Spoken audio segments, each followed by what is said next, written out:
Now students, we are done with the chapter. Now let's move to the practice exercise of this chapter. हम करके देखते हैं कि हमने इस चैप्टर में जितने रूल पढ़े हैं उन रूल्स को अगर हम स्टेटमेंट्स पे अप्लाई करके देखें तो ये कितने वर्दी हैं हमारे लिए from your examination point of view.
अब जब हम आर्टिकल के सॉल्यूशंस की बात करते हैं तो आपको याद रखना it is a matter of A and the, 3 ही आपके पास में आर्टिकल है, बस इन्हीं का सारा जो गेम है वो आपको मैनेज करना है।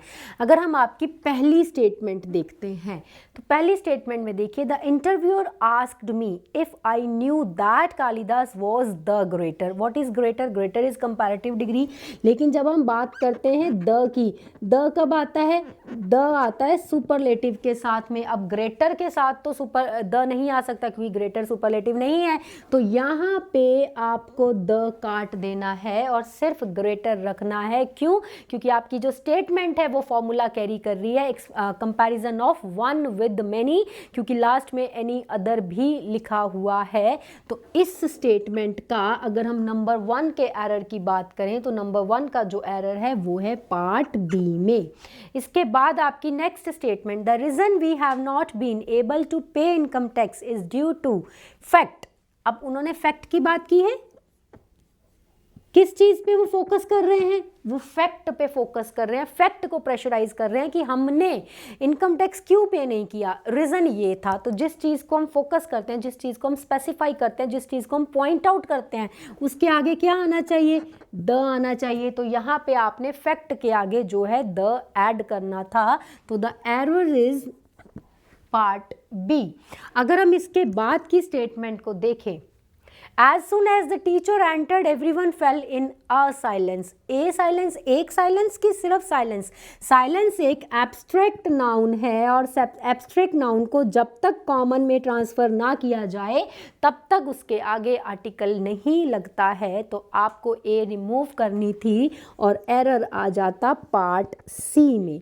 इसके बाद की statement, as he had taken only a few sips, there was still little water left in the glass. आपने याद करना है, आपको पढ़ाया गया है little और few। जो little होता है या few होता है, अगर उनके आगे आर्टिकल a ना लगाया जाए या द ना लगाया जाए तो इनका मीनिंग होता है नथिंग। नथिंग से समथिंग बनाने के लिए लगता है a और समथिंग को स्पेसिफाई करने के लिए लगता है द। हमारी स्टेटमेंट में सब स्पेसिफिकेशन का कोई रोल नहीं है, सिर्फ इतना कह रहा है कि उसने थोड़ा सा पानी पी लिया था, फिर भी ग्लास में थोड़ा सा पानी बचा था। तो यहाँ पे लिटल के आगे आपको ए ऐड कर देना है। तो जो आपका एरर है वो आता है पार्ट बी में। ठीक है जी। अगर हम अपनी 5th स्टेटमेंट को देखते हैं, to perform this experiment drop little sugar. Again ऊपर वाला ही फॉर्मूला है, ए आना चाहिए, ड्रॉप अ लिटल शुगर। तो जो हमारा एरर है वो आ जाता है पार्ट बी में। ठीक है जी। नेक्स्ट स्टेटमेंट जो हमारी कहती है, ये फिर से Troy was taken by Greeks. चलिए, मैंने आपको चैप्टर पढ़ाते हुए बताया है कि अगर आप पर्टिकुलर कम्युनिटी की, पर्टिकुलर ग्रुप ऑफ पीपल की, पर्टिकुलर ट्रेडिशन की या पर्टिकुलर किसी कल्चर की बात करते हैं, उसको आर्टिकल द से दिखाया जाता है। और यहाँ पे हम बात कर रहे हैं कि ट्रॉय पे किसने कब्जा कर लिया था। हम पर्टिकुलर एक ग्रुप ऑफ पीपल की बात कर रहे हैं, एक पर्टिकुलर ट्राइब की, एक पर्टिकुलर कम्युनिटी की बात कर रहे हैं। तो यहाँ पे जो है ग्रीक्स के आगे आपको द लगाना था, दैट इज द ग्रीक्स। तो यहाँ पे 6th में जो एरर है वो पार्ट ए में आता है। ठीक है। इसके बाद अगर हम बात करें नेक्स्ट स्टेटमेंट की, these facts make it very clear that he had hand in the murder. मतलब जो भी फैक्ट्स आपको मिले हैं उससे साफ साफ पता चलता है कि ही, जिसको भी आप ही कह रहे हैं, उसका मर्डर में हिस्सा है। तो जब उसने लिखा है ना हैंड इन द मर्डर, तो आपके आगे आप लिख दीजिए ए हैंड इन द। जब हम हैंड के आगे ए लगा देते हैं और उसके पीछे कोई रीज़न देते हैं तो ये एक फ्रेज बन जाता है जिसका मतलब है किसी चीज़ में कंट्रीब्यूशन होना। यहाँ पे ए हैंड का मतलब एक हाथ नहीं है, हैंड के आगे ए लगने का मतलब, और अगर उसके बाद रीज़न दिया हो तो उसका मतलब होता है किसी चीज़ में आपकी भागीदारी होना, किसी चीज़ में आपका कंट्रीब्यूशन होना। तो जो हमारा एरर आता है वो आता है पार्ट बी में। उसके बाद अगर हम एट्थ स्टेटमेंट की तरफ मूव करते हैं। तो statement is a nation wide survey has brought up an interesting finding regarding infant mortality rate in India. Again you are talking about a particular group, a particular community, a particular part of the society. और वो society क्या है, वो कौन सा part है जिसकी आप बात कर रहे हो, आप इन्फेंट मोर्टेलिटी की बात कर रहे हो। यहाँ अभी मैंने आपको सिखाया जब पर्टिकुलर किसी कम्युनिटी की, किसी ग्रुप की, किसी सेक्शन की बात होती है तो उसके आगे द का होना ज़रूरी होता है। तो जो हमारा एरर आता है वो आता है पार्ट सी में। इसके बाद नाइन्थ स्टेटमेंट है the man can not live. अगर आप द लगा देंगे तो ये स्पेसिफाई हो जाएगा कि you are talking about a particular man. लेकिन जो मैं आपकी स्टेटमेंट पढ़ पा रही हूँ वो ये कह रही है कि जो इंसान है, जो ह्यूमन है, वो सिर्फ और सिर्फ रोटी के सहारे जिंदा नहीं रह सकता है। We need water, we need shelter, we need clothes, there are multiple other needs that we require to survive. Okay, तो सिर्फ द लगा देने से एक पर्टिकुलर मैन हो जाएगा, लेकिन ये तो यूनिवर्सल सिनेरियो है, कोई भी नहीं रह सकता, कोई भी सिर्फ ब्रेड पे सरवाइव नहीं कर सकता। तो रिमूव द बिफोर मैन, और वैसे भी द लगने से ये सिर्फ मैन की बात कर देगा। Then what about females, females भी सिर्फ ब्रेड पे सरवाइव नहीं कर सकती। तो ये एक पर्टिकुलर कम्युनिटी को नहीं, ये यूनिवर्सल फैक्टर को रिप्रेजेंट कर रहा है, तो उसको द की ज़रूरत नहीं है। तो यहाँ पे जो एरर आता है वो आता है पार्ट ए में। अगर हम आपकी 10th स्टेटमेंट की बात करते हैं, I go to the bed at evening every night, हर रोज़ हम सोने के लिए बिस्तर पर ही जाते हैं। अगर वहाँ पे स्पेसिफिकेशन होता कि किस किस्म का बेड है, रॉयल बेड है या आज मैं स्पेशल क्वीन एलिजाबेथ के बेड पे गया, that is not such kind of issue. ये कॉमन स्टेटमेंट है कि हर रात सोने के लिए मैं अपने बिस्तर पे जाता हूँ। वैसे भी देयर आर सर्टन प्लेसेस और देयर आर सर्टन सिचुएशंस जो द को कैरी नहीं करती, जैसे होम के आगे कभी नहीं आता, स्कूल के आगे, जेल के आगे, इन चीज़ों के आगे आर्टिकल द नहीं आते हैं, रिलीजियस प्लेसेस के आगे आर्टिकल नहीं आता। Similarly remove this the before bed. क्यों?